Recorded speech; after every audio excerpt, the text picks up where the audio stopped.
Hey guys, this is Kendra. This is Jessica. And you're listening to Lucid Lab. Well, we're back. Yep. Always. I mean, we're always back. I right? guess, yeah. We keep saying that. Too. we don't know what Guess else what? to say, We're guys. back. It's us. You started the episode. Oops, not us. We gotcha. We are actually back because this is our second part of the same episode. So I guess it is kind of relevant today. We're back. Back again. We're going to continue talking about the I-5 killer, Randy Woodfield, today. I wanted to show you something, Jessica, that I got for our space because I think we need this after these last two episodes. It's rocks. It's rocks.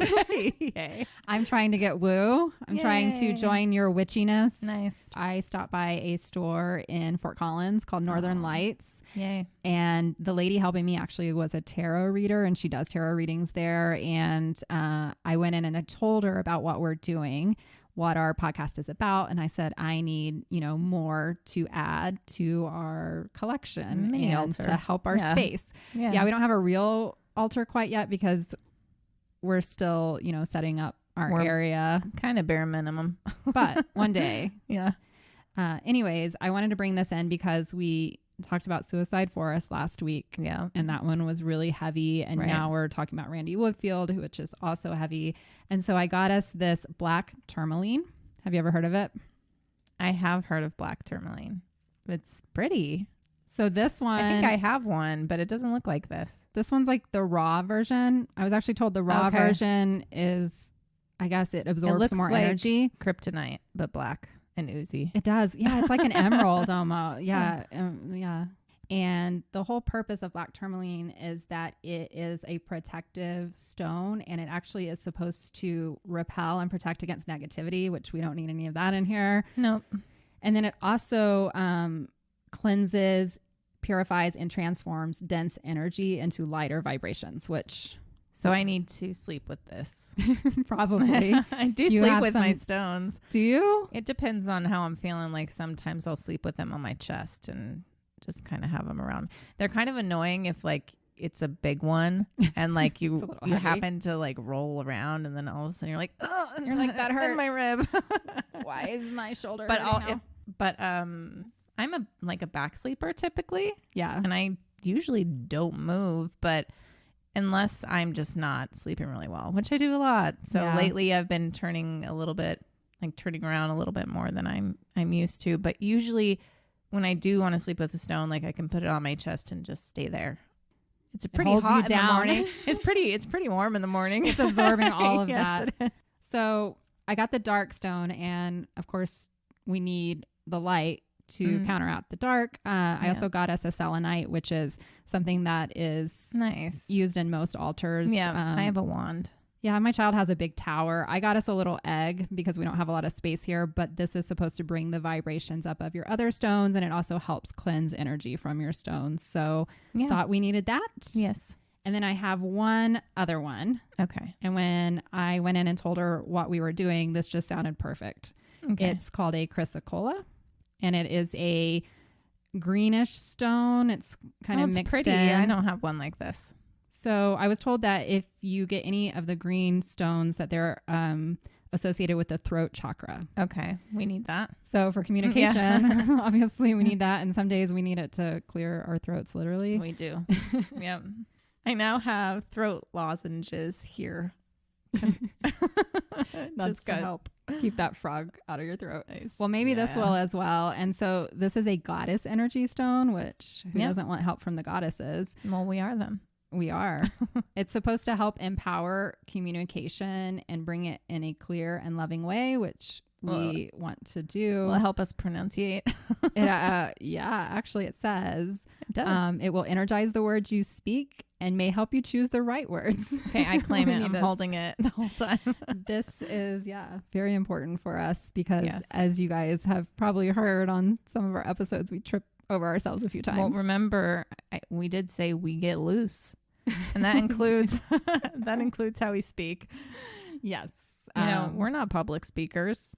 No. It just tends to flow together, and we don't mean for it to. No. But when you're talking for hours on end, you just never, you never know. And, the first part of this episode, we got a little silly because we were talking about Randy and his Schlong. Yeah. So that's not something we ever thought we'd be talking about on this. Do we get to stop talking about it today?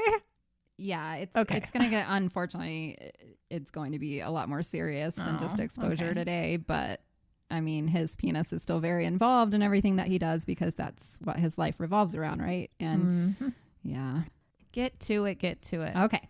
I want to tell you a little bit more about Randy, though, and just give you some background on this monster. So Randy was obsessed with women in a very narcissistic way. He would run up large, long-distance phone bills, back in the day when you had to pay per minute. He would spend hundreds of dollars a month just to call women because he wanted to keep them in his stable, on the side, because he wanted to be able to draw from them when he needed, like, an ego boost. He needed to keep them all close in some way. Yes, and that is narcissistic, right? Tendency. He would send them letters, he would send gifts, he would send flowers, and just make sure that they never forgot Randall Woodfield. So women near his own age saw through him immediately and they refused him. They had no interest. Women a few years younger found him attractive, but they always thought he was a little off. Only the younger girls or truly naive women would fall for his lines. I have stories and stories, and I'm not going to go into them all because all these women, of course, came out once he was arrested and said, "Oh, I remember that guy. I went home with him. He was weird." Many women would turn him away because he was that guy that just came on a little too strong. Like, you meet him and he's like, "You're the love of my life. We're soulmates. We're going to be together forever." Okay, cool. We've known each other an hour. Exactly. There are men who are just way too strong when it comes to that kind of stuff. But naive girls, I know, think that and if he's this true. Older, good-looking guy, right? They think like, their dreams have come true, and he would profess his love quickly. He would try to go home with them much too soon. He was having a hard time keeping and finding a job that would pay enough for his swinging lifestyle, so he could impress women. So he found an old prison buddy, and said, "What are you up to?" We need to go in on this stuff. He needed a wingman. He met up with a guy that he knew from prison, and they talked about how to make money, and they decided they would become robbers. And I just think it's funny. They're like, "Oh, we're both out of prison and we need money, so let's go steal shit. Wait, I have this job idea. Let's become robbers." And this was the guy who told him that the way to make sure you never get caught is to cover your hair. Yeah.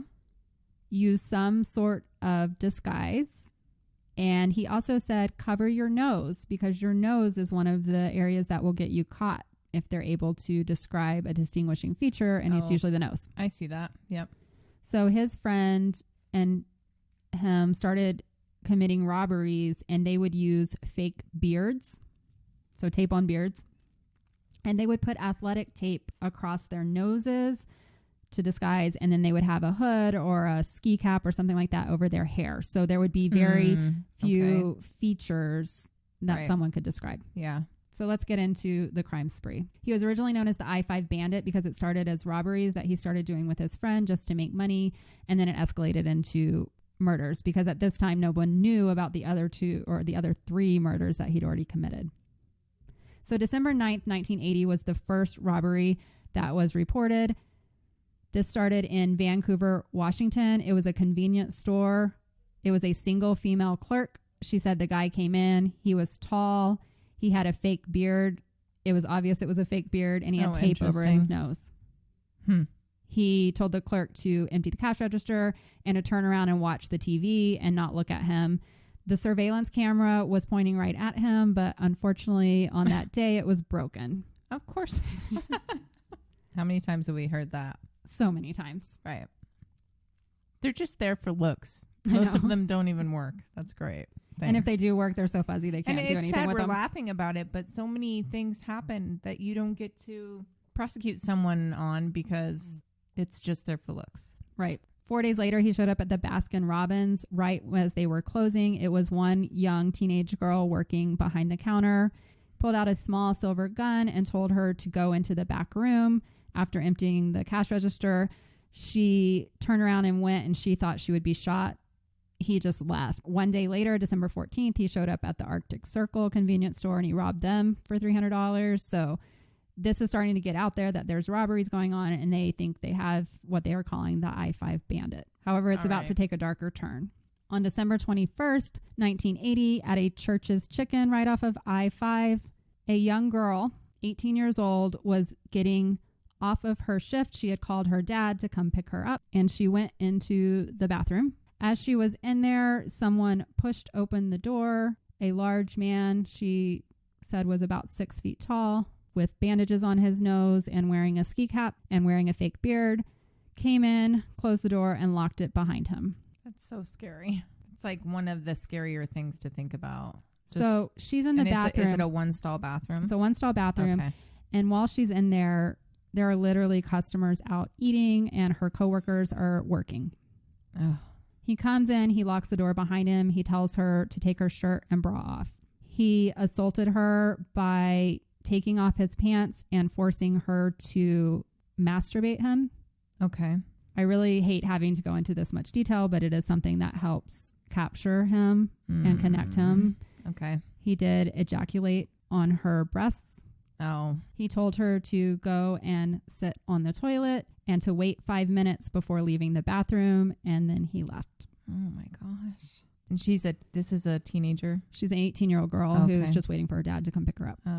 I am not saying any of the names of the women who survive because they want to have normal lives. Sure, absolutely. So I'm going to honor them. They did help bring him down, a lot of these girls. And I'm so glad that they were able to see him go to jail because fuck him. Can you imagine just getting off of work and you're going to use the bathroom real quick and then head outside to your dad? And that's what happens to you.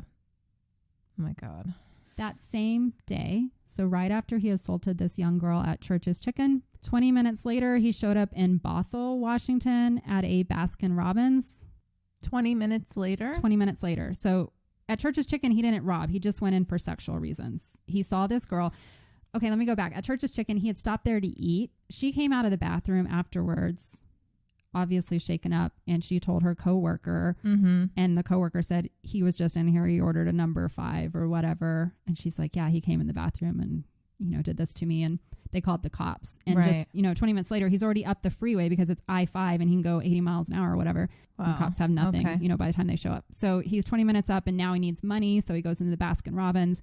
Once again, it was 2 young girls. He had a proclivity for young girls, as we all know, and he also seemed to pick out those kind of places to rob. Well, most fast food is going to be young. It's going to be young high school students, but he was looking for girls specifically because every place that he goes is always usually 1 to 2 girls working. So he's obviously looking.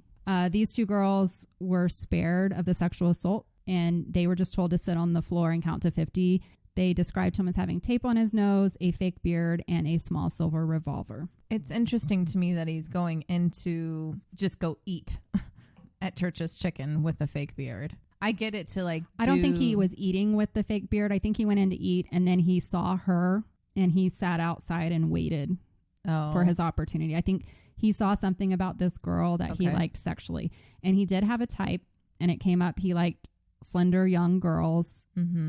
Usually ones that were larger breasted. So he had a type. So if you weren't his type, he would just rob the place. But if you unfortunately fit whatever he was sexually attracted to. Oh, flat chest. or what should I say again? Mediocre. Flat chest. I'm sorry. We're not young either. We just we're old, flat-chested hags. Old, saggy hags. It's okay. I don't want him jacking off on what me. What I love about a podcast, knowing some of the people who listen to us have no idea what we look like. It's true. So we can be telling completely the truth right now. So law enforcement up and down I-5 is getting all of these reports of robberies, and now they have a sexual assault. So they're trying to figure out what is going on, but it goes quiet because it's now the Christmas holidays. And Randy actually went to Medford at this time to visit yet another friend from his prison days. Oh, okay. So no crimes happened during this time. You said Medford? Medford, Oregon. Oregon, okay. So I bring this up because on December 30th, he met a girl named Shelly Jansen. I feel really, really bad for this girl. So Shelly Jansen is a 22-year-old University of New Mexico student. She is home from Albuquerque visiting her dad. She was said to be absolutely gorgeous, like stunning beauty.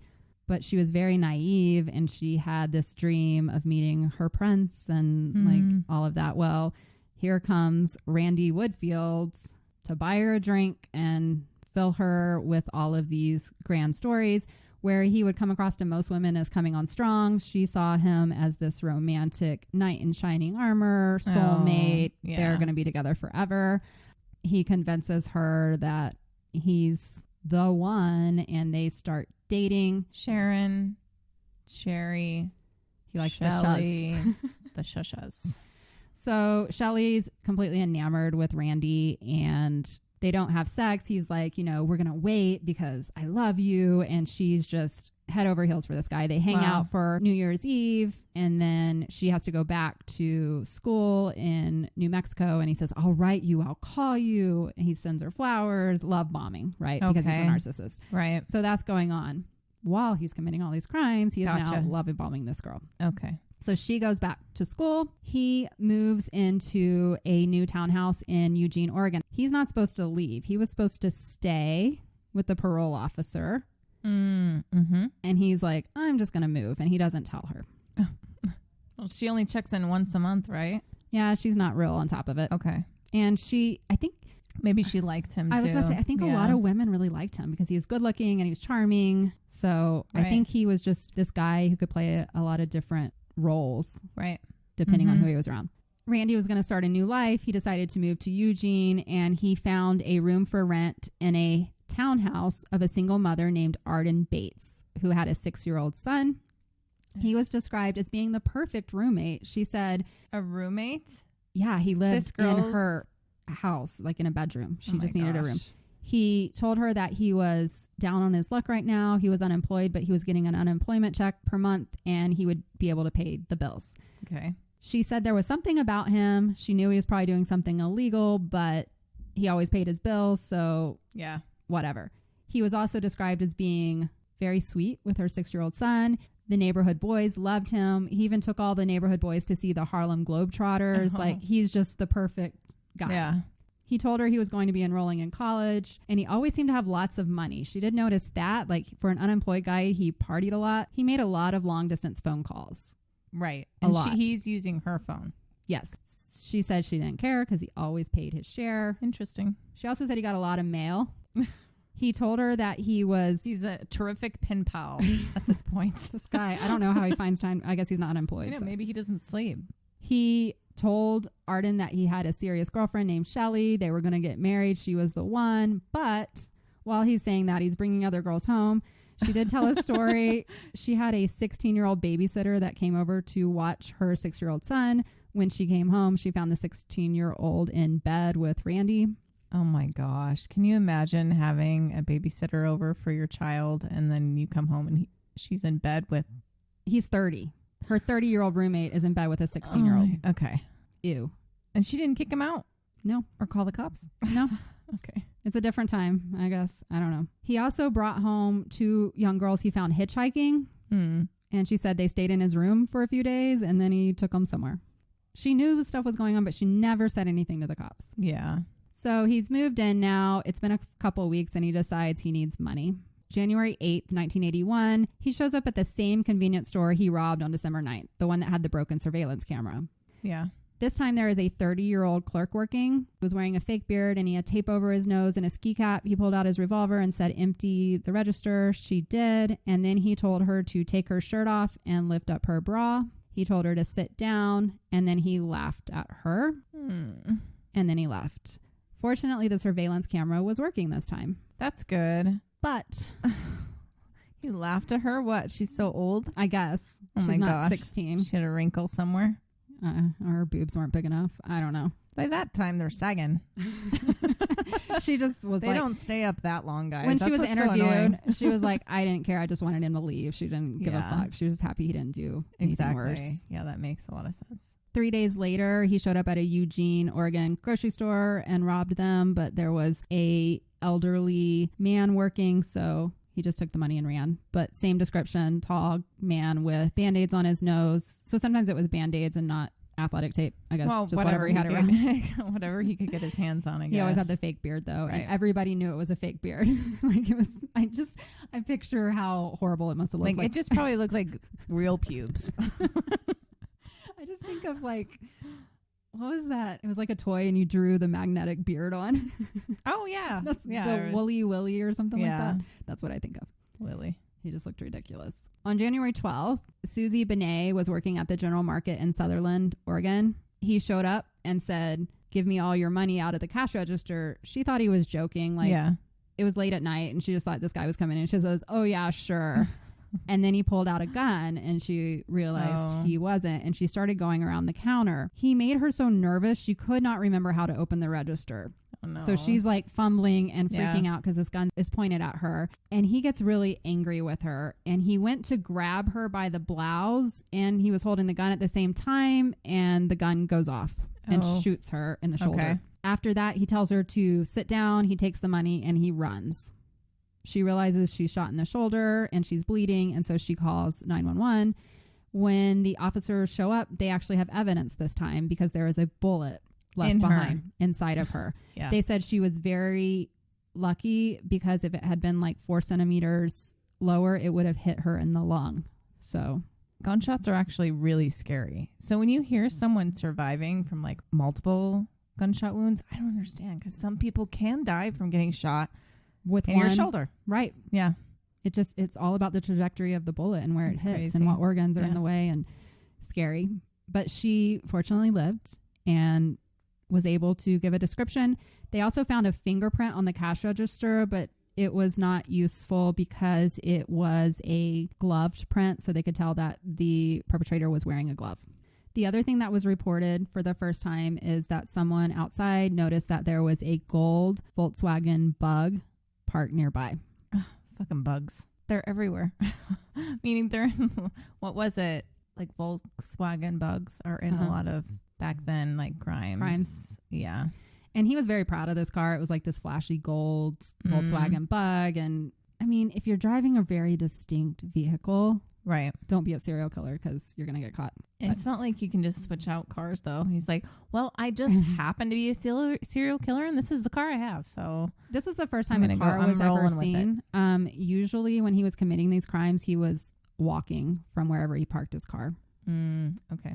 So that was why this was kind of interesting because there had never been another car reported. I guess I haven't said this in the other ones, but they said he would run off and he would run off into the night. Like he wasn't running and getting in a car ever. So this was the first time a vehicle had ever been mentioned. I mean, if he's maybe it was cold that night and he didn't want to run that far. I mean, he's called the I-5. He needs to get somewhere quickly, right? It's not I walk. Well, I think he would like park his car like 3 restaurants over or something. He just didn't want it to be near where someone could see it and track it. But for whatever reason, this night, when he robbed the general store, he parked nearby. Okay. Maybe there was nowhere else. Yeah. So on January 14th, 1981, so he's been at it since December 9th, so about a month. He's been committing robberies mostly. Mm-hmm. He changes it up. And this story, I'm just going to say trigger warning, like this is probably a really hard story for me to read. It involves sexual assault of children. I will not go into a lot of detail here. Okay. And this is in 1 month. And now this is, right? 1 month? Yeah, it's been 4 weeks since he started. Okay. So he's escalating. Right. On January 14th, 1981, 2 little girls, they were 8 and 10 years old, sisters. Okay. Their mom routinely left them at home while she went to the gym right around the corner. They would only be at home for 30 minutes while she went to do her workout. They were left at home to just watch TV, and their mom said she would be home right at 6 p.m. Around 10 minutes after their mother left the house, someone knocked at their door. Mary Sue looked out and saw a very large man on the porch, and she did not want to answer the door. He said, "My car broke down, and I just need to use your phone very quickly." The little girl let him in and said, "Our phone is right there. You can use it." And she left the front door open. She was trying to be as safe as I'm sure her mom had told her to be. Yeah. The little girl said that he went in and pretended to dial on the phone. It didn't seem like he was having a real conversation. And he acted like he was talking to someone named Jim. They thought he was acting odd. And when he hung up the phone, they said, okay, you need to go. He said, my friend's on his way. Can I just hang out here with you guys and watch TV? Yikes. She said, no, you need to go. Yeah. Is this the older sister at this point? Yes. This is the 10-year-old. The 8-year-old got scared and ran into her mom's bathroom. The older sister once again told him he needed to leave. And at that point, he closed the front door and said, I'm just going to stay and watch some TV. He then told the older 10-year-old girl that she should go join her sister in the bathroom. He followed them both in there and did some horrible things. Freaking babies. He left. Afterwards, their mom came home at 6 o'clock and found them, obviously shaken up. And they called the cops. There was semen left behind at the scene that they were able to use to connect him in the investigation. Okay. I'm just not going to say anything It's just more. so scary hearing about anything like this, having young children. I bring up this horrible situation because this is when the cops knew that there was really something bad going on, because you have a rapist that is now preying not just on women, because but now children, teenagers, children, like he's like covering 8 and 10, like this. Yeah. To them, this meant that they were dealing with a very dangerous man who seemed to be in a manic state. And he was just walking in wherever he wanted to go. This is really scary for law enforcement because there's no pattern. Right. The victims are all over the place, and he keeps showing up in random places. All they know at this point is that he's along I-5. There's potentially a gold Volkswagen Bug. Right. And he could hit anywhere. So imagine, like, I put myself in that time, how fearful you would be. Right. If you lived anywhere near I-5. So far, he's only hit Washington and Oregon, but that will change. Oh, that's right. He's going down into California. So the next incident I'm going to spend quite a bit of time on, because this is the incident that he will actually be convicted for and will put him behind bars. Okay. Right. Thank God. I will go back to saying, like, the cops had never seen a series of assaults and robberies happen in this quick of a time. Like, he couldn't stop himself. It was just this manic, like, need to just keep doing these things. Yeah. And it was all different. It's not just one thing. It was just like, right now I'm going to do this. 20 minutes from now I'm going to go do this, and I'm going to go do this. And tonight I'm doing this and this. Like, this, whatever this, just this, pops this. in his mind, I'm going to do that. So how do you find this guy? That's scary. That's very scary. So mid-January, January 18th, there were 2 young women, Sherry Hull and Lisa Garcia. Another Sherry. Yeah. I mean, does he know names? I think Sherry was just everybody very named popular in that time frame. I will say right now, Lisa Garcia has also been called Beth Wilmot. I don't know which name is the actual name. I think one of them was made to protect her because she's still alive today and she was a survivor. I am going to call her Lisa Garcia, but if you listen to other podcasts or read other things, you will also see the name Beth Wilmot. These are both the same person. Okay. So it was a chilly Sunday evening, and these 2 young women, Sherry Hull's father owned a cleaning business. Yeah. And these young girls, they were both 20 years old. They would clean office buildings. On January 18th, they were working at the Transamerica building. It was a title company, and it was on the outskirts of Salem, Oregon, just off of Interstate 5. It was in a mall, and they were the only ones there. It was around 9 p.m., and they were cleaning this office. They had gotten off to a bit of a late start. Usually they wanted to get done before it got dark, but this was a quick cleaning job. It wasn't very large, and they thought it would only take them about 30 minutes to complete. See, even you just talking about 2 women at a cleaning or doing a cleaning thing at some random law, like, it doesn't seem like it's the same even general area of where he's been doing other things. That just seems so random. It was so random, and that makes it even more frightful if you live there, because it's like it could be anyone at any time. The office that they worked at had windows on every single wall, and when you had the bright fluorescent lights on, you could easily see it was like being in a fishbowl. So he could have easily just driven by and he would see these 2 girls. Okay. They described them as just looking like 2 little fish in the fishbowl. They just popped out to him. They had the front door unlocked because they thought they would only be there like 30 minutes. They were just chatting to each other. They were good friends. Sherry Hull had moved from Texas recently back to the Oregon area and had just taken this job to work for her dad while she saved up money to go back to school. Mm-hmm. Everything was going well. It was a small office, like I said, so it didn't seem like it would take very long. They'd already cleaned the floors and dusted. And so Sherry said, I'm going to take the trash out. And then Lisa said, I'm just going to finish cleaning the door. And then we're done and we're out of here. But someone must have seen Sherry when she took the garbage out on her own. That someone, unfortunately, was Randy Woodfield. He also saw that the door was left open from when she came out. He actually followed Sherry as she was walking back in from taking the trash can out. He ran up behind her. He had a silver revolver. His face was hidden by the hood of his jacket. He also had a fake beard. I mean, does he just drive around with it? He didn't even have a car, so he walked up. Like, this one's really strange to me. Okay. So I don't know if he was just out trolling the mall. Just looking for his opportune time. Right. He took the women into the small lunchroom, which was the only part of the office that could not be seen from outside. He demanded that they strip naked and get down onto the floor. He then forced them to perform oral sex. He demanded that they swallow his ejaculate. When he was done with them, he told them to lie face down, and he asked them if they had any rope. And they said no, and then they started begging to not hurt them.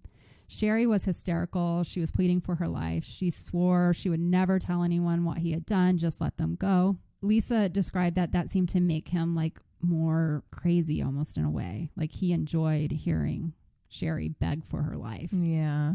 That's the hard thing with being in a similar situation.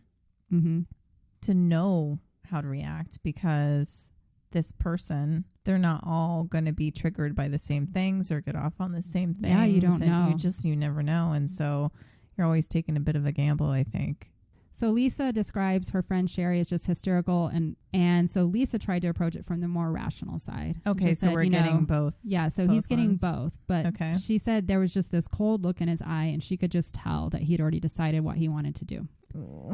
So he told them to turn around, lay down, and put their hands behind their backs. And then he shot, basically execution style, right next to Sherry's head. He put a bullet into her back of her head. And then he moved to Lisa, and he fired a shot into her head. She felt it go in, and then she laid still and basically pretended to be dead. Her friend Sherry started moaning. So it was clear that she was not dead. And so he turned back to Sherry and shot her 3 more times. Oh, no. He then walked out into the night and left the 2 young women there to bleed out on the floor, thinking he had left no witnesses.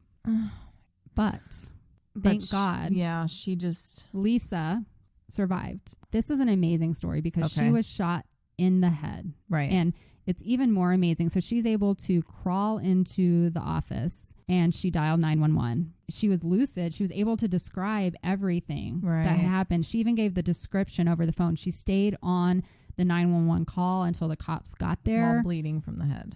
Right. And the 911 operator said it was amazing when she heard what the actual injuries were, that this woman could even talk. Right. So she calls and she says, we've been shot. My friend, I think she's dying. She's, breathing right now, but she's probably not going to be breathing very long.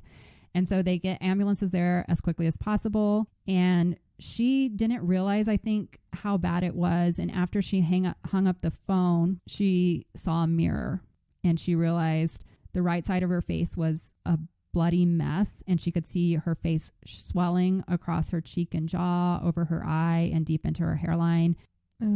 But she was able to stay, I guess this is just the survival instinct. She was able to stay awake until the ambulances got there. So this is when a very important person in the story comes into play. His name is Detective Dave Kamenik, and he was from the Marion County Sheriff's Office. He was the main detective, and he became kind of like just a father figure to Lisa. He was very sweet. He was very kind. You hear that often. He just seems like, I want to give this guy a hug. He did a lot for these victims. Yeah, that's good. And Lisa being the main one. So when they showed up, they found that the killer had been wearing gloves, and he had not taken off a single item of clothing, and he had kept his hair covered up by the hood of his jacket, so they didn't really have any forensic evidence. What they did have was the .32 caliber bullets that were in the victim's head. And they did find a single curly black pubic hair. Just one. Just one. You're supposed to shave that shit. Yeah, I think Randall's in a frenzy, so he's not thinking real so. straight. Sherry Hull was found barely breathing. She had 3 gunshot wounds to her head. She was rushed to the hospital, but she did not survive. Lisa was found fully conscious. She actually had 2 gunshot wounds. She only remembers being shot once, but she was actually shot twice. And they were fired execution style at point blank range to the back of her head, but she survived. Yeah, that's crazy. And I was just talking to you about the shoulder one. You never know. I know when you said that, I was like, wait till you get to this story. Hold my beer. Like that doesn't count. When they took the x-rays, the emergency physicians were just absolutely shocked that she was able to survive it. The bullet had been fired into her head and had skirted right along her skull under her skin to rest a few inches in front of her right ear. The same bullets that had penetrated and killed Sherry had not even gone through Beth's skull. So they were talking about how some of us have stronger skulls than others. And did I say Beth? I meant Lisa. Beth. Like she has different. Yeah. The surviving victim, like she must have just had that stronger skull. Right. And the bullets didn't actually go through to hit her brain. It like bounced off. It like went past her. It was in the skin. Yeah. In between. Instead of going straight through her skull, it just went sideways, like right up to her ear. What does she have? Titanium back there? Right. That is crazy. Or she was just meant to live and put this asshole Something intervened. And that's what I believe. Here you go. Because she's who's going to take him down. Right. Good. Because she saw him. Yeah. Not only did she survive 2 bullets to the head, but she was able to testify against Sherry's killer.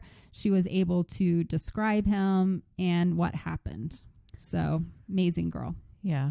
Lisa or Beth. Yeah. I found Lisa in most of the newspapers, so I think that was her name. Okay. I believe that when Anne wrote her book, she named it Beth. She changed the name to Beth. She actually interviewed this girl for her book. Okay. And maybe there were differing times when she said, please don't call me this, or so both are there. Dave Kamenick, or Detective Kamenick, realized that this was probably connected to everything else going on the I-5, and he was the one that put out like a notice to all jurisdictions to be on the lookout for this guy. He said somebody was robbing, raping, and ruining lives and had been doing it undetected for a month and a half at this point. Right. And we got to put this guy down because he's not stopping. Just one day later, the Vancouver, Washington skating rink is robbed. It's a female cashier working. She's 17 years old, and she's there at the end of the day. And there are 3 boys, aged 10 and 11. They're celebrating their birthday. She's closing down, and a man walks in with a silver revolver and takes all of the money out of the cash register and runs off. 7 days later, he shows up again in Eugene, Oregon at a Dairy Mart with a 23-year-old female clerk. Once again, he just takes the money and runs. So just doing the robbing thing right now. Yeah, you just hope he's going to take the money, but you never know. Does he ever go home? Yeah, he's going home every now and then. To like his girlfriend and whatever. Well, his girlfriend's in New Mexico. I'm about to bring her up again because she's about to show up again. Okay. But he's still staying with Arden Bates in the room. And the 6-year-old. But she's already said that he's gone all the time. She thinks he's just out hooking up with women. That's honestly what she thinks at this time. Okay. But he shows up probably to sleep during the day, and he's doing most of this at night.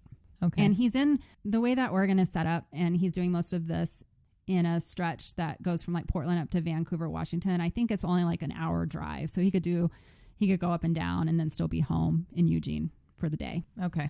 Gotcha. On January 29th, he showed up at the Winchell's donut shop, and there was a 20-year-old female clerk working and a young customer that happened to just be in there. He did sexually assault those girls. Customer and someone customer and the 20-year-old female clerk. Okay. He showed up 1 hour later, 35 miles south in California. So now he's moving into California, and he held up a supermarket there for money. Well, the reason he needed all this money is because he was on his way to meet the love of his life, Shelly. Oh, so this all has a purpose. Yeah, he needs money because he's meeting her in San Francisco. He just has to do all this shitty shit along the way. I just feel so bad for this little girl because she's like in love with this guy. She's 22. She thinks she's met her knight in shining armor. And while she's at home dreaming about him, he's out literally raping and killing girls, women. It's just, Okay, so he meets up with Shelly in San Francisco on January 30th. So we have a few days of reprieve for all the workers along I-5 because he is busy being the cavalier man. Okay. Shelley did say that he never had actual sex with her, and she thought that was odd, but he made it sound like they were just going to wait for marriage. But he always asked her to go down on him. Okay. Yeah. Which seems to be his kink. Yeah, it does. He actually asked Shelley to marry him. So they got engaged in San Francisco. And he called his parents and he said, I met the love of my life. I'm getting married. You keep forgetting, like, he has family. Yeah, his parents have no idea this is going on. They think he's great. He has 2 sisters. He goes and visits his sisters quite often while he's doing all of this. Like, he's living a normal life. That's the thing. And he's the nice, soft-spoken guy. Everybody, I haven't gone into this much, but he has a very soft voice. So he sounds very, like, just caring and patient. And the last guy you would ever think would commit murder and rape. So creepy. So his parents are excited. They think he's finally getting his life together. He's found the love of his life. He's going to get married. They're going to have grandbabies. All of this while he's doing these violent, horrible acts. So they stay together until February 2nd in San Francisco. Shelley thinks, she's getting married. They've set a date. She's going to move to Eugene, Oregon with him. They're going to get a house, and all of this is going to happen in March. So she leaves on cloud 9. Wait, did she meet him in December? She met him on December 30th. And it's January. And it's now January 3rd. So a month later, they're engaged. Oh my gosh. But it's young love, I know. Blah, blah, blah. Hear about that. And that's always the people who stay together until they die or something like that. And she's a very naive girl that has romanticized this moment her whole life. Right. And so she's the perfect one to pull this over on. And maybe he thinks he is going to turn his life around. Maybe he does love her. He says many times that if he could just find a good woman that wouldn't cheat on him and would love him, that he would be able to stop. Mm-hmm. We know that's not true, but I think he truly believed that. And so this was the girl that was going to do that. But he's engaged to her now, and he's still doing this stuff because he's going to keep going for another month anyways. So she left on February 2nd, and he said, I'll call you and, we'll keep planning our wedding. She thought he was leaving from San Francisco to go visit his sister who lived in California, just a little bit south of San Francisco, called Shasta County. And she kept calling him, and he didn't answer. Calling him where? At his sister's house? So I'm not real sure how this works. Because it's not cell phone days, right? Yeah, he called from a payphone. It says on February 4th, that was the last time she heard from him. So I don't know exactly how he's calling her. I think he was calling her from along places. Maybe he was telling her what hotels he was going to stay at. Well, maybe if he's traveling, then maybe he was meant to be at, a hotel. Yeah, wherever he was supposed to be, he wasn't answering. And so she was concerned. She was like, I think, maybe he got in a car wreck. Maybe something happened, right? So she's freaking out, and I'm going to tell you what he's actually doing because he's a fucking piece of shit. The days when you had to actually physically be somewhere for someone to get a hold of you. The other thing that he was doing when he was making these calls to Shelley or any of his other girls, because he was still calling other girls, not just Shelley, he was using the long distance number that would bill it back to Arden Bates. This is important. This is the girl, right? Yeah, that he's living with. Yeah, because that way he can pay his bill, and this will come into play in helping catch him. So he was driving down to Shasta County, and he actually did go visit his sister. But while he was there, he was up to other things. Okay. So on February 3rd, he showed up at the Burger Express, and there was an 18-year-old cashier and a 46-year-old woman, and she was actually the wife of the owner. So he asked them for the money out of the cash register, and then he told them to go into the bathroom. He taped the owner's hands and feet with an adhesive tape. It's like an athletic tape. So the same thing he was using on his nose, he now has decided he's going to tie his victims up. So he keeps changing. Right. He taped her feet together, and then he taped her hands behind her back together, and then he put a piece over her nose and mouth, which sounds dangerous. I don't know how she was breathing. So it's probably just in his pocket, and the only reason it's like a small little roll. The only reason it's different is because now there's a 46-year-old woman involved, and maybe he wasn't planning on it. I think that's it. And she was like a threat. So he tied her up. Yeah. And he basically pushed her into the stall. And then he focused on the 18-year-old because we know that's his type. Ugh. So he sexually assaulted her in the same way he has the others via oral sex. But then he... Forcing the oral sex. For them on to him. And he liked to force them to swallow it. Oh. Yeah. He also has herpes, by the way. Oh, that's true. So that makes him an even bigger piece of shit because many of these girls ended up with herpes.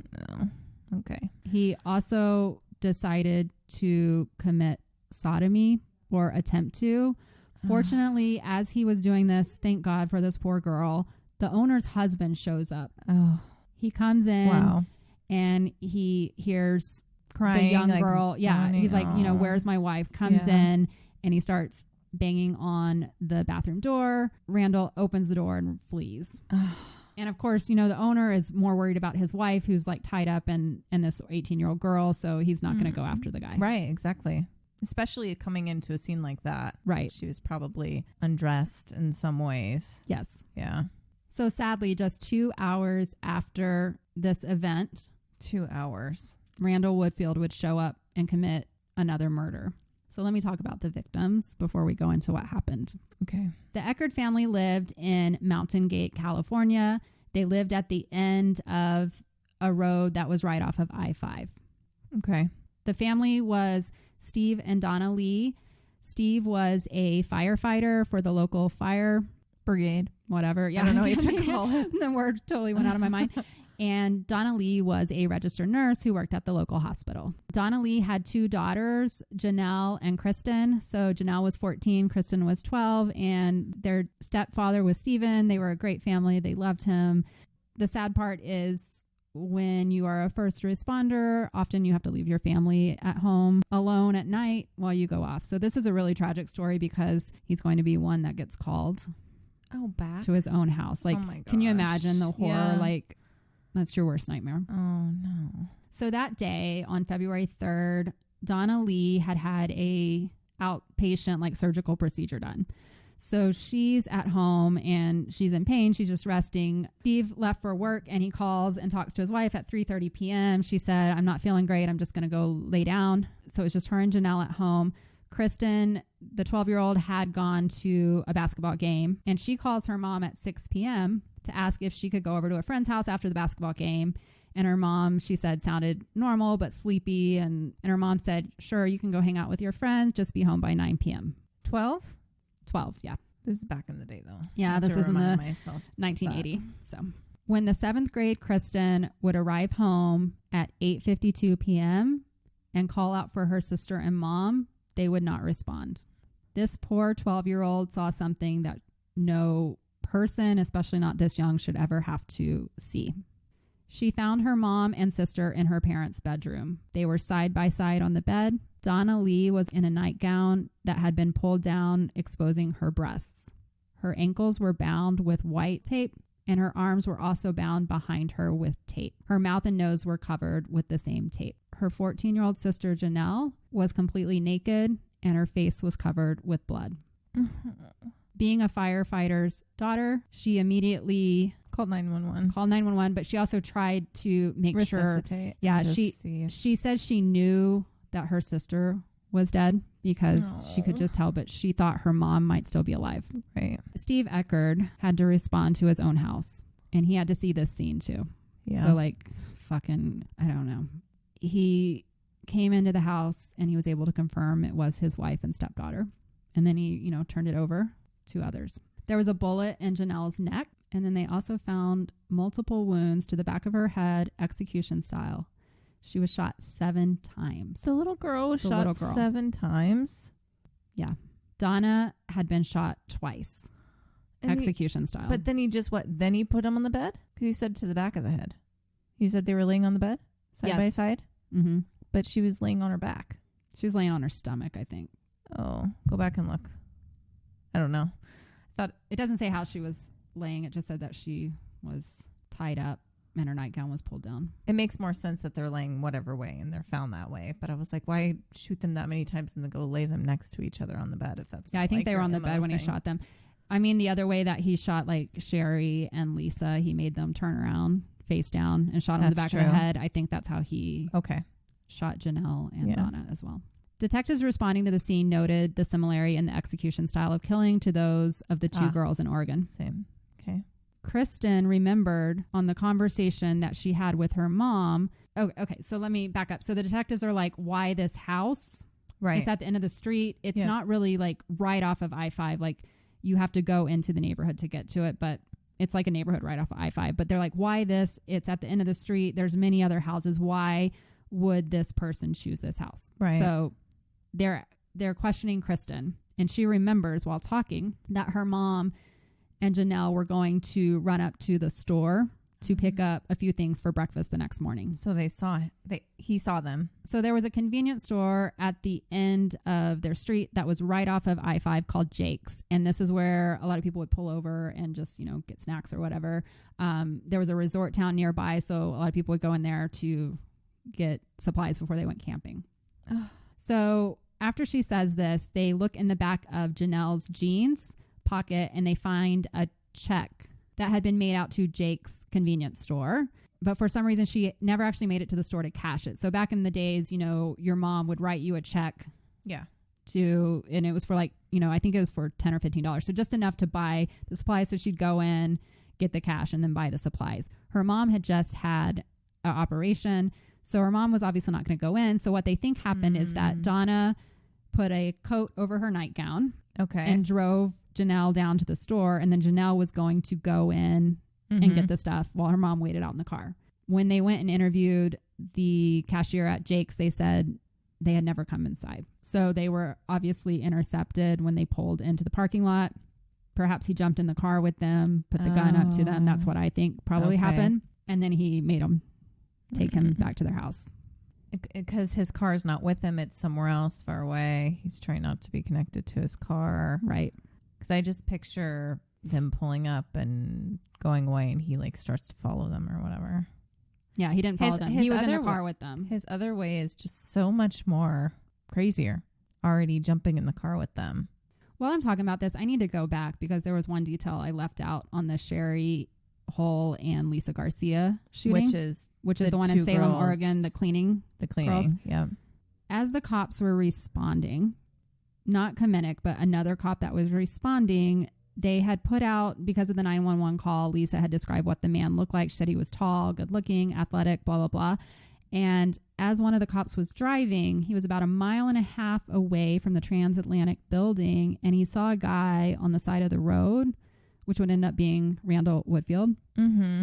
But he dismissed it because he's like, this guy's 1.5 miles away. Can't be the guy. But it fit the description. And this will come up in the trial because they talk about for him to have gotten there, he had to be a really good athlete. Well, Randall was a good athlete. Right. He was a great runner. Completely ran away. So that is why they theorize that he never parked anywhere because he was able to run so quickly back to wherever he hit his car. Okay. In this one, who knows where his car was, but somehow he intercepted them and ended up back at their house. Okay. They did retrieve the bullets from the bodies and they found them to come from the .32 caliber gun, just like the ones we saw in the Sherry Hull and Lisa Garcia case, and also the one girl who had been shot in the shoulder. They were able to determine that not only did it come from the same caliber, .32, but it had to have come from the same gun because they can look at how the markings are on the bullets. Yep.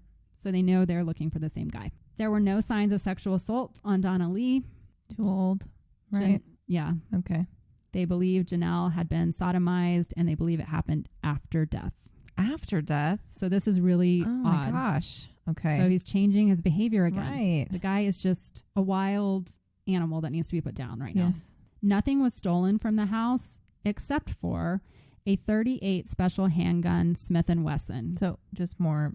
So this was a unique gun, and this is something that Steve Eckerd noticed was missing, and he was able to provide the serial number to the detectives. So now they know that he's out there with another gun, and they're able to track it.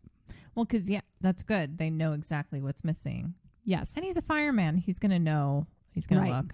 Yeah. They determined that the bodies, based on rigor mortis and other manner, that they had only died 1 hour before they were found by Kristen. So she returned home at 8:52, so they were murdered around 7:42.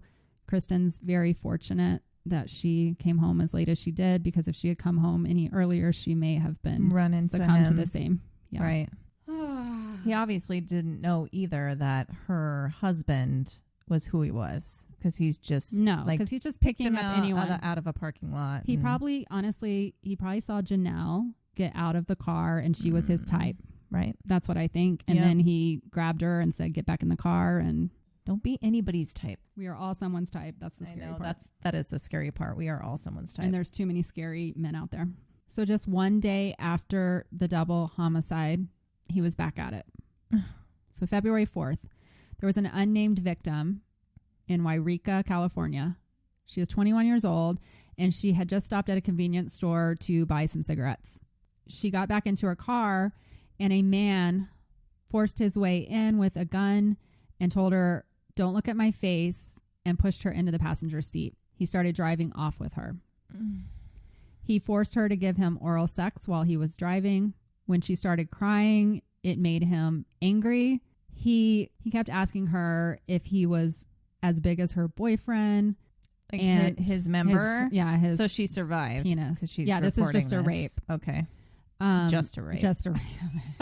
It's okay, Kendra. You're talking about some crazy stuff. There's just so kind much of forget here. how to talk sometimes. Yeah. Yeah. It's okay. We have to know about this to be able to protect ourselves. Well, we do. And it's not until like some of this became more mainstream to talk about that some of us know what we'll do in situations. And we know how dark things can get. How dark people can be. Yeah. And it's kind of against like what we do in some of our other episodes. Right. Like, we're trying to do a mix of everything. Love, but the thing is you still have to be aware that regardless of all of that, there are very dark people with some very dark fantasies and things that they want to do. And you never know. And they look like Randy Woodfield. So you can love everyone, but you also need to be on alert. Especially women. I was having this discussion when I was researching this. I was telling my boyfriend Drew about it, and I was just like, I can't believe people like this exist. And I told him the whole reason I think women mostly are into true crime podcasts, documentaries, or whatever is because we are always the victims. Exactly. And we need to prepare ourselves. And like for me, it's like anytime I'm scared of something, because I am scared of serial killers, I want to educate myself as much as I can. Because it makes me feel more protected. And I think that's what this is about. It does numb you in a way so that you can, without emotion, think through certain scenarios. Right. Like, what would I do? What would I do? And kind of come up with that stuff for yourself. But if it's a complete shock to your system, like, oh my gosh, I never knew stuff like this happens, then you may not react in a way that will save your life. Right. So, I don't know. So back to this only rape, which was still horrible. This poor 21-year-old girl. Yeah. He basically wanted her to act like she enjoyed it. She said she just like felt like he needed some kind of validation from her. He obviously hadn't had a genuine connection, but he has Shelly that he literally just saw Shelly 2 days ago. He's not screwing her yet. I know, like, it just doesn't make sense to me. So he has just been with this girl he got engaged to 2 days ago, and now he's killed 2 more people. He's raped the girl at the Burger Express, and now he's picked up another girl to rape. Like, he's just out of his mind. It must be, too, because part of him wants to be this Christian person who has a wife, and they're going to live happily ever after. And he knows that part of that is not, fornicating with her until they're married. Right. So he's like this, so it's all old-fashioned guy with her. He's like literally 2 different people. He's Jekyll and Hyde. Yes. And I really think that, like, I wonder, I know they never said he came out as schizophrenic, but it just seems like 2 different people for sure. I don't know how else. And this other person has compulsions that he can't control. I mean, these are intense. Yeah. 20 minutes later, 2 hours later. Right. Like, yeah. So he has her in the car. He keeps telling her not to look at him, but she is, side-eyeing and looking at him because she thinks she's going to die. And she's like, if I don't die, if I get away, I want to know who this person is and put his ass in jail. He took her into the middle of nowhere. So he drove her into like the woods, essentially outside of Wairika. And this is up in Northern California. So it's very like the redwood trees, big places, plenty of middle of nowhere type places. Right. He pulled over and told her to take all of her clothes off, and then he raped her. So once again, he's changing up his style. It's just whatever he feels like in the moment with that person. While he was raping her, he kept telling her how much she liked it, and she felt like she needed to respond. And he kept, again, asking. He was like, I bet you've never seen a penis like this before, Jeez. Just needing full ego, whatever boost. So she did that because she wanted to live. And then he taped her wrists together with surgical tape again. And he left her in the rear seat, naked, tied together. And then he started driving back towards Wairika. At this time, she started just trying to talk to him normally and ask him questions. She told him about her boyfriend. She said they just had like these normal conversations. She just wanted to keep him talking so he would see her as a human being and not kill her, which worked out for her. He pulled into a parking lot of a restaurant right off of I-5 in Wairika.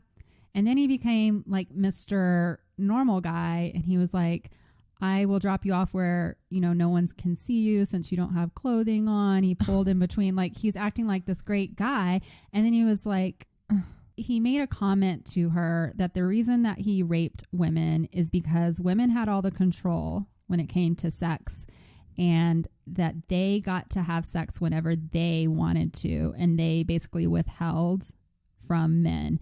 And he gave her like this lecture about she should put out more for her boyfriend. So we saw a little glimpse into him just like feeling like, I guess, raping, like he felt like he could only get sex from women when they wanted to, which is how it should be. It's called fucking consent, dude. And so I think his raping was just about, bringing it back. I mean, but it's so confusing. He has a woman who would probably do that with him. She wants to have sex with him and he's telling her no. But he's not. Real fucked up. Sorry, no. Brain. He's just all kinds of messed up. He told her not to call the police. Of course, she's going to because she's a smart woman. And then he ran off into the night. And of course, she got out of the car, got her clothes on, and drove to the nearest police station. So let's go back to Detective Komenik, who I mentioned. He's up in Oregon, and he's realized it's been really quiet in Oregon for the last few days. Okay. But then he gets a notice from California where the double murder happened. And he realizes it's 32 caliber. They start talking and they realize now, once again, that they have a killer going up and down I-5 and it's now stretched into California.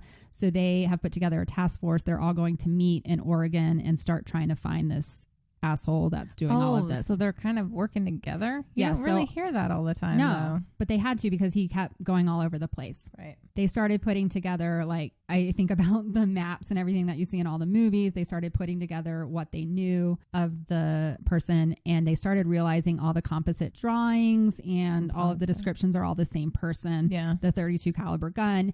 And then they have the Volkswagen bug. So those are the things that they know is happening, and they're just trying to solve this guy. There's actually a movie made about this. It's called The I-5 Killer. It's on Lifetime. It didn't get great reviews, but like as I'm reading the story, I'm like, this would make a really good movie. Yeah, the problem is you like actually need someone to do a good job with it. But a lot of them end up being Lifetime movie things. Right. So he shows back up in Oregon on February 9th. So he's done with his California trip and getting engaged. He shows back up at a fabric store in Corvallis. He robs the clerk and another customer, forces them into the back room, tapes them with the surgical tape to their wrists and their ankles, and then he sexually assaulted both of them. That same night, on February 9th, he shows up at a laundromat where two girls are working, and he does the same thing to them. So he's just out of control. That's out of control. Maybe it's because he knows he can't, get hard again right away. Right. And so, but he needs to keep doing it. So he takes a break and goes on to someone else. It's like as soon as he gets an erection, he just looks for someone. Because he can't stay in one place too long. Yeah. I don't know. He shows up 3 days later in Vancouver, Washington again at 6 p.m. He shows up at the Sassy Dress Shop. It is an elderly clerk working. He binds her with the tape. He does not sexually assault her. And then he leaves with the money. 1 hour later, he shows up in Olympia, Washington, which is 100 miles north. Like this is... Jeez. He's flying. An hour later?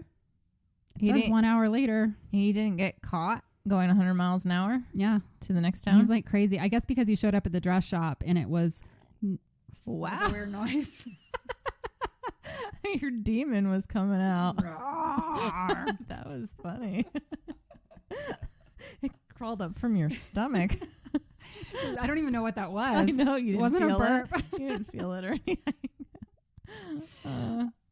1 hour later, he showed up 100 miles north, probably because the sassy dress shop girl was not his type. So he's still looking for the that's sexual. why he went there. He's like, well, maybe there's it's a girl dress there. shop. It's a dress There's got to be a girl, but he just robbed it.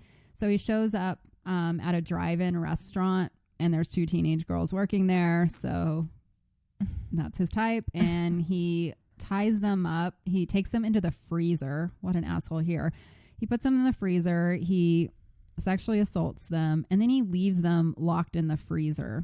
Oh, no. I don't know how they were found, actually. Fortunately, they were found before they froze to death. You can't be the only 2 people working at a fast food restaurant. Or I'm going to get to it here in a minute, but also customers show up and they're like, where, and they find people that way. So this is all the same day. So at 6 p.m., he robs the sassy dress shop. 1 hour later, he's in Olympia, Washington at the drive-in restaurant. And then he shows up at 10 p.m. at the Dairy Queen in Bellevue. There's a male teenager and a female teenager working. He locks the male employee in the freezer and then sexually assaults the female and also robs them. Once again, it's going out that these are happening, and they're hearing, all of the departments are hearing that it's the same description. It's a tall, good-looking man with fake beard and athletic tape. He's still using the same MO. Well, that's the thing is, as you're talking, you're thinking this is over a long period of time, but it's all in a couple of months. A few weeks. So he just didn't let go of the tape yet.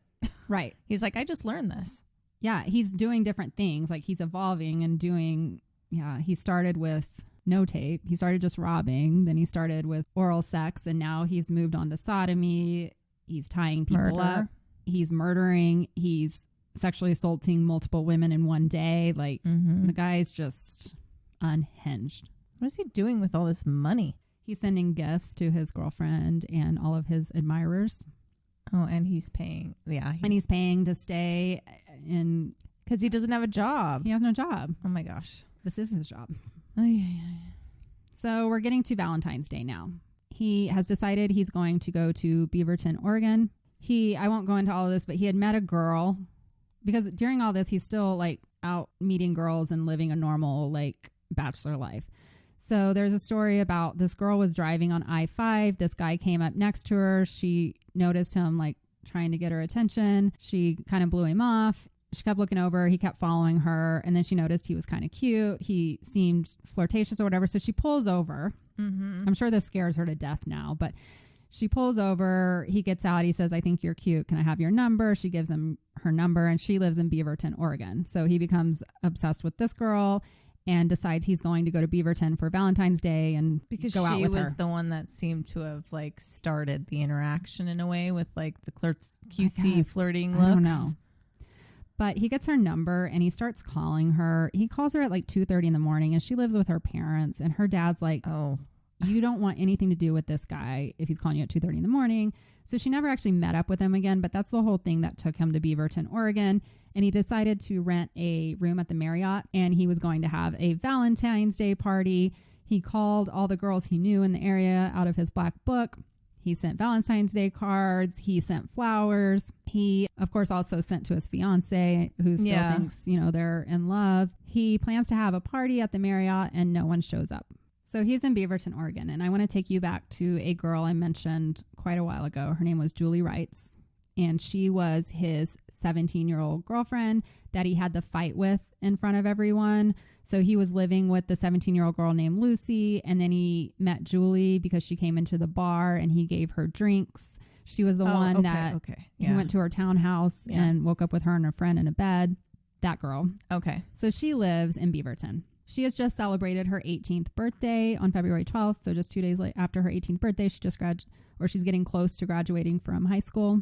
She's living at her mother's townhouse. But her mom, and then she had another roommate that also lived there. They happened to be gone for the weekend, so she was home alone. Her mom returned from the weekend, opened the door, and she found her daughter, Julie Wrights, naked and laying on the stairs. She first thought her daughter had passed out drunk from one of the parties. She knew her daughter was going to Valentine's Day parties that weekend. She called out to her, and then upon closer examination, she realized her daughter's long brown hair was stained with blood. She had been shot execution style near contact with a gun to the head. Detective Dave Bishop and Neil Loper were the ones that were called to take charge of the case. They came in and they saw that there were no signs of struggle. They theorized that it looked like she had been running down the stairs to get to the front door and get out of the townhouse and was shot from above by the attacker. Ooh, that's okay. That's different. Right. Her mom and roommate said the door was always locked and they did not believe Julie would ever let someone in that she did not know and trust. Julie had just finished from high school and was getting prepared for her graduation, and she'd been working as a clerk at a local children's clothing store. Once again, she was beautiful, long dark brown hair. She was dating many men around her own age at that time. She had been seen at several parties that night, and the last time anyone remembered seeing her was around 2 a.m. that morning. No one recalled any arguments or incidents at a party that would have led to her ending up murdered in her home. Mm-hmm. Several parties. Party right. Hopper. She was, she's celebrating. She just turned 18 and life is good, right? Yeah. And so the autopsy revealed that there was a bullet deep in Julie's brain. It was a 38, the kind used in a .38 Special Smith & Wesson gun. Ooh. So that was the one that went. The new one he picked up. Time of death was estimated to be between 3 a.m. and 4 a.m. Her body tested positive for male ejaculate, and they were able to determine that whoever semen it was a type B blood type. Her sheets on her bed were also stained with the same type of semen. Mm-hmm. So they have good evidence at this one. Yeah. They question, but okay, so here's the difference. This is not right off of I-5. Beaverton's not right off of I-5. So they're not thinking at this time that it's connected. They're thinking this was a personal murder. Right. Which it happened, kind of is. Which, yeah, it's not the same thing that an I-5 killer would do, right. The I-5. So there's no even thought of that right now. So they start questioning people that she knows. They question over 100 people. They take 36 polygraphs and they have no leads. They have no idea who did this. A tip comes in from a cafeteria worker who overheard a high school student, like at lunch or whatever, talking about a gold VW Bug that was seen driving up and down Julie Wright Street very late on Valentine's Day night. They have gone through all of the interviews with no leads. So they decide to start looking because they look for who's close to her friend wise. And now they start taking her friends and they ask questions about what other acquaintances does she know? Tell me about anyone who might have been of interest, because they're really trying to figure out, they're like, whoever did this to her had to have known her, and it might be someone that's farther out of her close circle. Mm-hmm. So they started questioning the same people again. And one of Julie's close friends remembers a guy that used to work with Julie at the Fawcett Tavern years ago. She said he was much older than her, and she remembers they went out a few times, but he came on way too strong, according to Julie. She found out, he had another girlfriend, and she decided she didn't want to date him, but they decided to be friends. This friend said that he drove a gold VW Bug. She gave the name. She said it was Randy Woodfield, and she said that Randy definitely knew Julie's number and where she lived and had probably been to her house a few times. A second person that they're interviewing brings up Randy, and she said he had asked to sleep in Julie's townhouse after taking them out drinking. So this is actually the friend that he crawled into bed. Yeah. So they ended up talking to her, and she's like, oh, I remember this one guy. He was kind of weird. He was into Julie, and he showed up in our bed the next morning. So she's like, I doubt it's him, but I'll bring it up. So that's the second time they heard Randy Woodfield's name. Then there was a third person interviewed that mentioned Randy's name and said they had heard he was going to be in Beaverton around Valentine's Day. Because of his new interest. Yeah, because he's after the other girl. Right. They then asked Julie's roommate specifically about Randy Woodfield, and she said, yes, she knew him and he had visited their place before.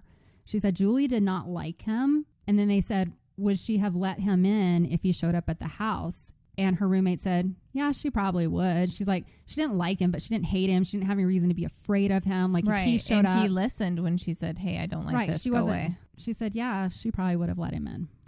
So while this investigation is going on, they're hearing this guy named Randy Woodfield. Let's go back to the I-5 killer investigation. They still have no leads. They just know .32 caliber. They know the Smith & Wesson. Oh, wait, no, we don't. They don't know that. That's part of this one. Yeah. Right. 4 days later, in Eugene, Oregon, at a 7-Eleven store at 3:25 in the morning, a customer shows up and there's no clerk in the store. He hears a muffled thumping sound, and he goes into the back room and he finds a female clerk laying on her stomach, naked. Her hands and feet had been tied with tape and a piece was over her mouth. The cops showed up. They determined she had been sexually assaulted. But they found the adhesive tape. He had left the roll in the room. Ooh. So there's another fingerprints. Yep. Right. Well, he's been wearing gloves, but I don't think a lot of people realize, but adhesive tape, well, they can look at how the adhesive tape is torn and they can look at what it's made of. They can look and they can like narrow it down to like where it was made, where it was bought. So gotcha. So it's a good piece of evidence. Coming up with new things and what impression? Because we know that they've all been tied up. So now they have an actual evidence, piece of evidence. They also found some more left out in the street outside the store. So it's like some fell out of his pocket or something.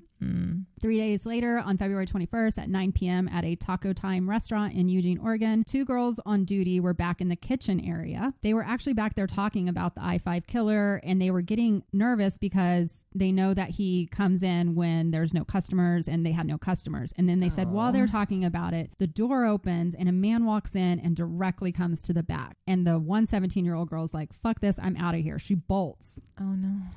She sees that he has a gun, but she's at this point, she's like, I'm just getting out of here. And she ran out the back door and she just kept going, and she ran to the nearby Dairy Queen to call the cops. She left the other girl there by herself, but by the time they got back and the cops showed up, the man had already left. So he went in, he saw her get out, and he just fled the scene.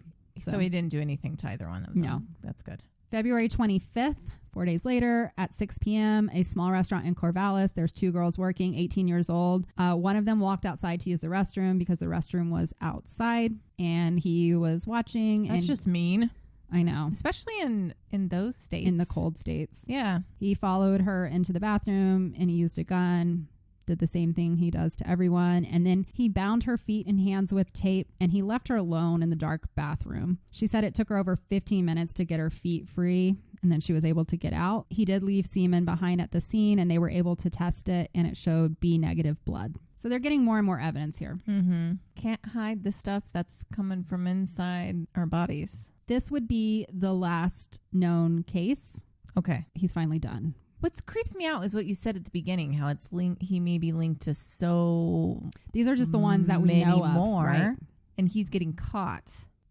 So maybe there's other interstate, because you would think if, especially in the area, they would start to link a lot more to him. They think he was linked to some crimes in Wisconsin when he was there. Right, that's and right. he could have been doing this for years. Yeah. And they just hadn't linked it together until he went through this like complete craze. Well, and most of it's connected to DNA, you said. Yes. A lot of it. Okay. What I read was that they have linked 18 murders for sure to him through DNA. Wow. I could only find really good details on these 6. For one. Yeah, and we'll go into why, but over 60 sexual assaults too. Yuck. So now let's get into how he was caught. So on February 28th, because of the investigation into the Julie Wright's murder in Beaverton, they started looking into Randy Woodfield. That Officer Bishop or Detective Bishop was looking into this. So he contacted the parole officer of Randy Woodfield, who wasn't doing a very good job of keeping track of her parolee. Right. And she's like, oh, I realized he moved to Eugene and I was going to transfer his files eventually. Like, she wasn't concerned. Look at all the shit he did.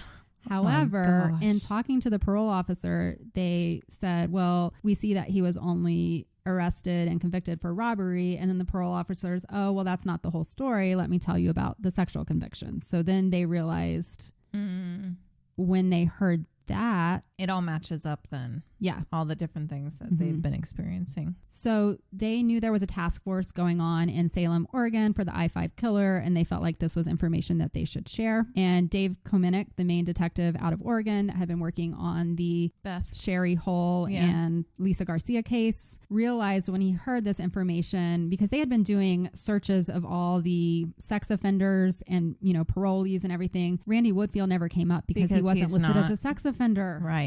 Idiots. And so as soon as he heard this, he was like, okay, this is our guy. Not only is he named 3 times, the car. Yes. She also brought up the parole officer let them know that he was a suspect in 3 other homicides. And that was in Sherry Ayers, because he had been questioned for that, but let go because his blood type didn't match, you know, in 1980. Right. And then Darcy and her boyfriend, Doug. He had also moved to Eugene without permission. They saw a mugshot, and that's when they knew that it's him. They saw a picture of him, and then they found out that his blood type was B negative. There you go. That cleared him in the Sherry Ayers murder, but it actually proved otherwise for the Julie Wright's murder. Right. And for the I-5 killer. So the task force met together and went through all of this information. They realized that they were dealing with someone that had type B blood, so that narrowed their search down. And then they also found out that several of the women who had been sexually contracted, or several of the women who had been sexually assaulted had contracted herpes from their assault. So they knew that the killer had to be positive for herpes. Yep. So they set up a parole officer meeting. So they made it seem very benign, just a typical parole officer meeting. And Dave Bishop was going to go along. So Dave Bishop was the lead on the Julie Wright's murder case right now. And they set up the meeting to meet with the parole officer, and Woodfield did not show up. That's surprising because up until whatever point, he'd actually been doing good. Yeah. Right. And he'd been meeting with until her. he went crazy. Like, she hadn't heard from him in a couple months. Oh, and this is when he's committing all these Okay. murders. So he did not show up. They drove over to his house. He was still living with Arden Bates, and they knocked on the door. Nobody answered, but they saw a gold VW Bug parked outside. He kept knocking, and then a sleepy Randy Woodfield finally answered the door. And he invited them in. He's like, yeah, come on in. They questioned him, and they said, do you know Julie Wright? They showed him a picture, and he said, no, I don't know her. They said, okay, that's fine. In order for us to take you completely out of the suspect pool or whatever, can you take a polygraph test, and would you be able to submit DNA samples of your hair and blood? He said no. Right. He started getting nervous, and then he kind of blurts out, he was like, just because I had sex with her doesn't mean that I would have killed her. Did they even say she was dead yet? Did they say that? I don't know. Oh, yeah, they said you should. Okay. Sorry. He said he didn't know her just Yeah, 10 right. minutes earlier. And then all of a sudden he's like, just because I had sex with her.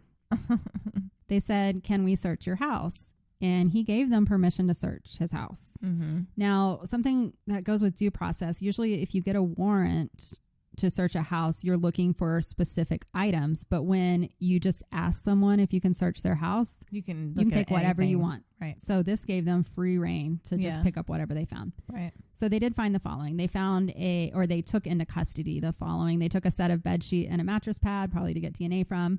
They found a wallet with a receipt for a purchase of a .22 caliber gun from Portland. Okay. They found a whole box of athletic adhesive tape that had 6 rolls, one that was partially used. They found a gun cleaning kit for a .28 caliber gun. Okay. And those were the big things that they found. Was he ever a trophy guy? No, he wasn't. He's Interesting. different. He got very nervous and was very concerned with why they were taking the adhesive tape. He was like, why would you want the adhesive tape? It's just my sport. And like, he started acting really weird. Yeah. They were only looking for evidence in the Wrights case, but when Detective Bishop saw the adhesive tape, it triggered something in his brain because he knew what was going on with the I-5 killer, and he was like, this is interesting. I'm going to take it. Yeah. They then interviewed Arden Bates, which is the woman who owned the house, and she mentions how often he calls long distance.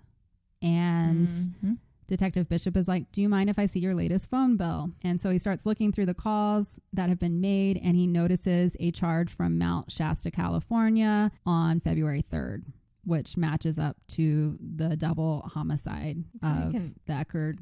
Right. Because he's calling most of the ones that he knows anyway. He's calling them. So at that time, they advised Miss Bates to take her son and get the hell out, basically. Go stay at a hotel. And she realizes, she's like, I knew it. She's like, I just had a feeling he was the I-5 killer. And like, she's going off. But I'm just going to keep like, my 6-year-old. why didn't you say anything? Probably because he was paying money. I know. So he was paying. Yeah. They set up constant surveillance of the house. They couldn't arrest him yet, but they wanted to keep tabs and make sure he wasn't going anywhere. So Dave Kamenick decided he was a damn near perfect match. It had to be him. He knew that he had B negative blood, the Volkswagen Bug, and then the long phone bill that showed his movements all across the Pacific Northwest, and they all matched up to him being in the locations where all of the sexual assaults and the murders had happened. Now, this is where I get upset again. There was a dispute for days. They knew that they probably had the I-5 killer.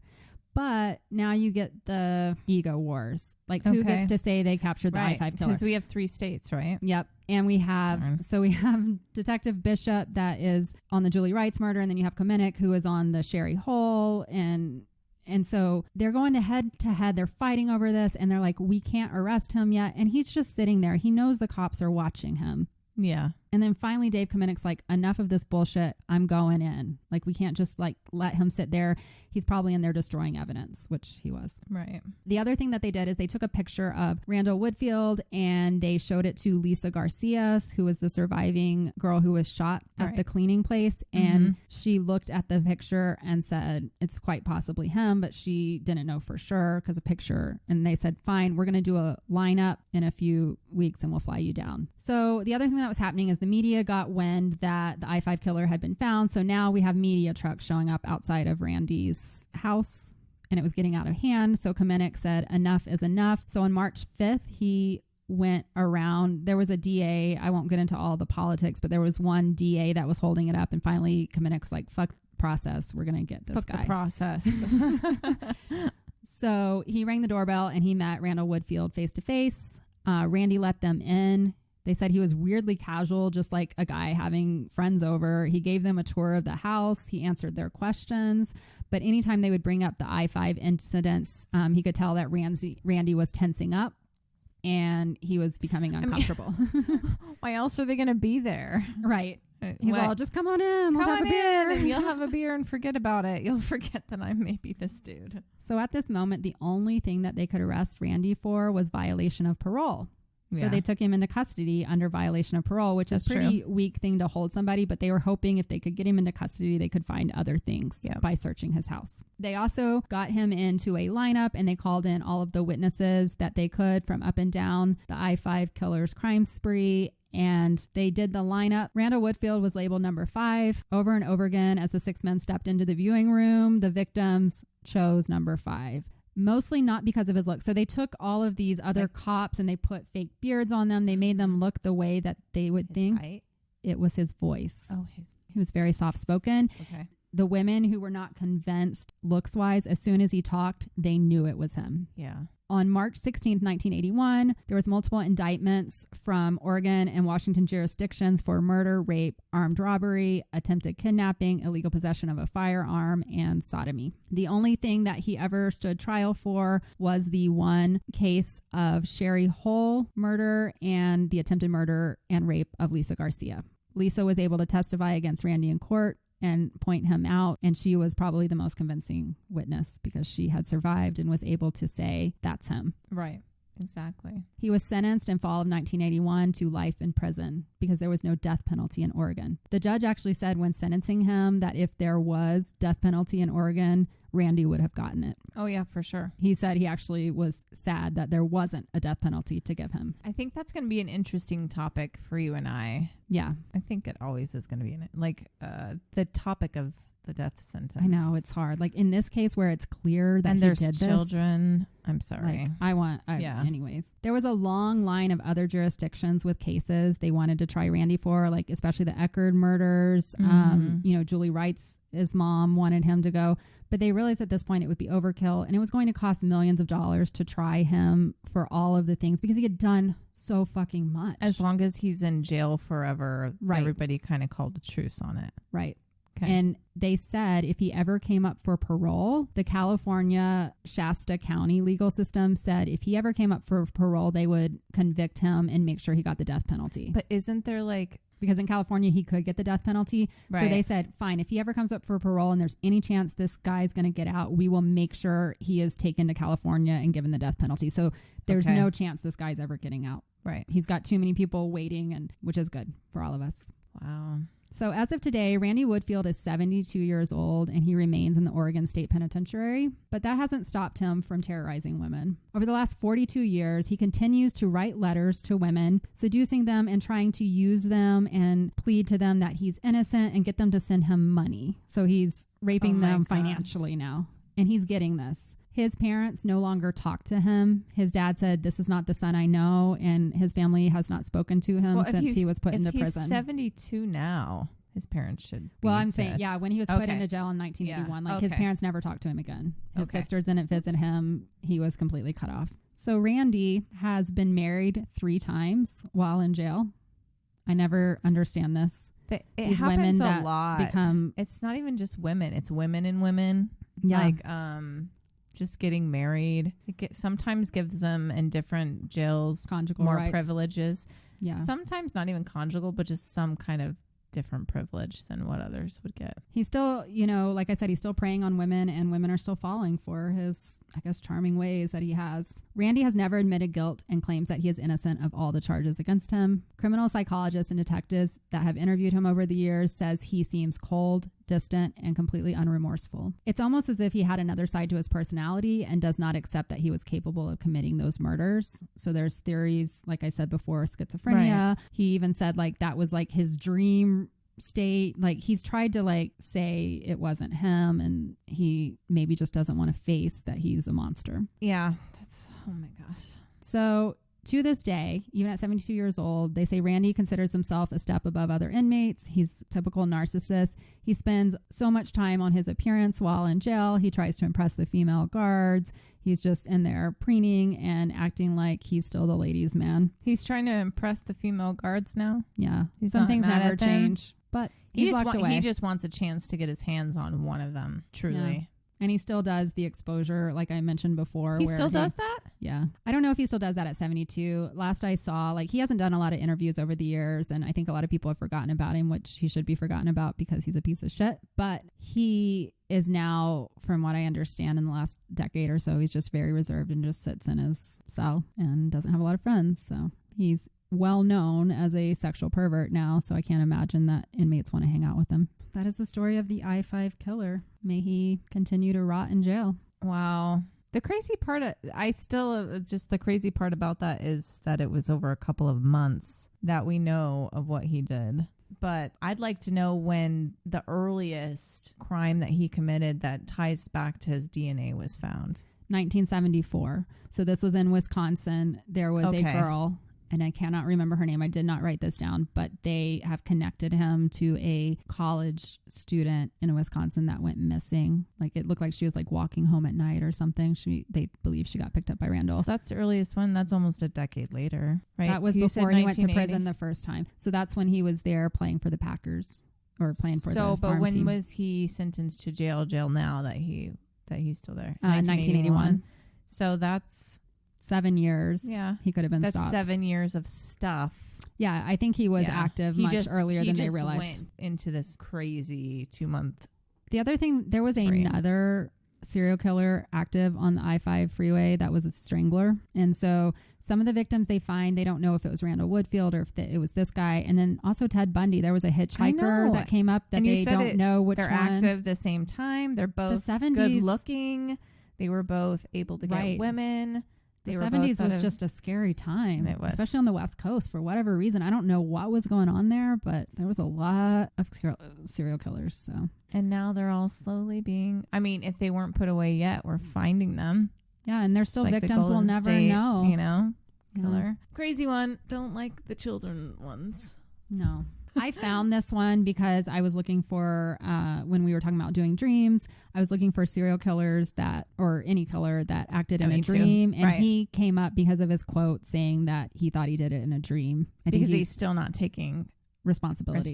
He can't, admit it. So that's why he came up, and I didn't realize how fucked up he was until I started researching, and then I was like, oh, this makes me I'm glad to be done with him so I can move on to something that's not as dark and depressing. Yeah, I was watching you talk about some of these things, and you were physically bothered. I really can't handle young girls being exposed to horrible things. Anyway, on that note, I think thank you for listening. Even to the dark stuff. We will bring, light and love like we have before, and we'll continue to bring some of the dark stuff too. Thank you for listening. Please send us in any stories or topics that you would like us to talk about. We will be having our first volume of lab reports where we share your stories. We're planning to release that in June. If you want to send us any stories, please email us at lucidlabpodcast@gmail.com, or you can mail us at P.O. Box 251 East Lake, Colorado 80614. And please follow us everywhere we are. Please, please. Please. And everywhere we are is just Lucid Lab Podcast. And that's on Instagram, TikTok, YouTube, and Facebook. Yes. And then we have a Patreon. Mm-hmm. Any of your help really does make a difference for us. We love you. We love you. If you can donate then we will be able to keep doing this. And then at the same time, be able to create the extra stuff that we want to do for everybody. So yes, please. Yes. And we have, like we mentioned a couple episodes ago, we have everything mapped out for the rest of the year. So we've got big plans and great stories to bring you. So please stick with us. Please like us on wherever you listen to your podcasts. Please rate us 5 stars. Kindly and share. And share any feedback. I think it's really cool when we're all sharing different podcasts too. Anyway, we got to go now because we got things to do tonight. I have to go do some stuff. Well, we're thinking about you guys. We can't wait to hear from you. And in the meantime, stay so very lucid. Stay lucid, guys. Take care. Bye.